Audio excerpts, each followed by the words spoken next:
মনোযোগ দেন। 186 panel code 186 very important. 186, 87, 88, 89, 90 এই চারটে পরীক্ষা আসার মতো। সরকারি কর্মকর্তাদের পালন দায়িত্ব পালনের বাধা, যেটা হচ্ছে অবস্ট্রাকশন অফ ডিউটি। সরকারি কাজে যে আমরা বলছিলাম চুপ ডিউটি করে পড়ছি এবং অন্যান্য কাজে সরকারি কর্মকর্তা দায়িত্ব পালনে যে কেউ বাধা দেয়, তাহলে এই যে 186 অনুযায়ী তার মামলা নেবে এবং অন্যান্য প্যানেল কোডের বলা রয়েছে, আমরা অন্যান্য জানি।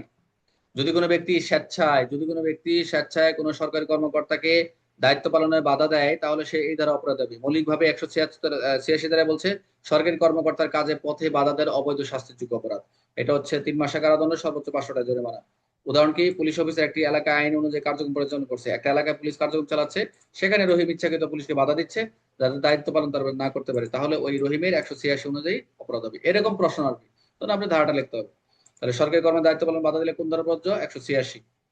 সর্বোচ্চ কারাদণ্ড এখানে হচ্ছে আপনার 3 মাস কারাদণ্ড, 500 টাকা জরিমানা এটা।